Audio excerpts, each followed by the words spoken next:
234 पंचायतों को टारगेटेड है ये 3500 पंचायतों में हमने टारगेट किया।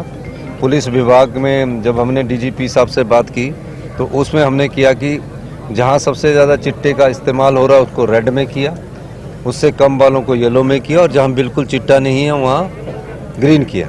पर चिट्टे के अलावा नशा के लिए हमने टारगेट किया कि नशे में, पर अब हम चिट्टे को मैपिंग कर रहे हैं कि कौन से पंचायत के कौन से गांव में कौन से वार्ड में कौन लोग सम्मिलित है। इसके बारे में 234 पंचायतों में जो हमारे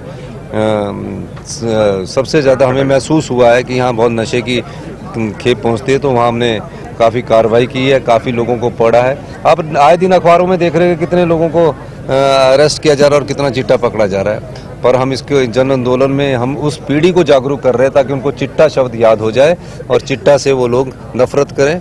चिट्टा लेने वाले की उम्र कोई 1 और 2 साल से ज़्यादा नहीं है, इसलिए हमें उनको बचाना है, ये हमारा दायित्व है। देखिए, जब समाज का वर्ग जागरूक होता है और समाज में एक संदेश जाता है कि जो चिट्टा है वो युवाओं को जिस प्रकार का घेर रहा है उसके खिलाफ युवा वर्ग जिस चेतना से उठा है और सभी समाज के नागरिक उसमें समर्थन कर रहे हैं, इस सफलता का राज ये है कि सब लोग चाहते हैं कि चिट्टा मुक्त हिमाचल बने।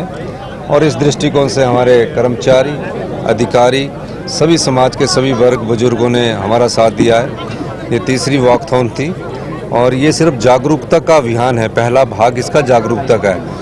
दूसरा, पुलिस के द्वारा छापेमारी की गई है, उसकी डिटेल हम समय समय पर आपको पत्रकारिता के माध्यम से देते रहते हैं। और तीसरी, जो चिट्टे में सम्मिलित लोग हैं उनके खिलाफ हम सख्त एक्शन ले रहे हैं। चौथा, जो संपत्ति चिट्टे के रूप में जिन्होंने कमाई है और अपनी बड़ी बड़ी बिल्डिंग होटल्स बनाए हैं, मैं आपको बताना चाहता हूं कि हमारी सरकार उनके खिलाफ सख्त से सख्त कार्रवाई करेगी।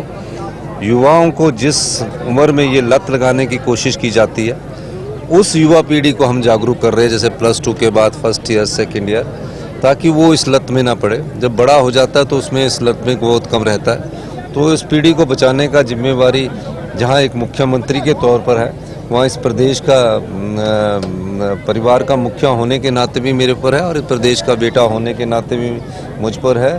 तो इस दृष्टिकोण से हमारी सरकार ने चिट्टा में 0 टॉलरेंस की नीति अपनाई हुई है।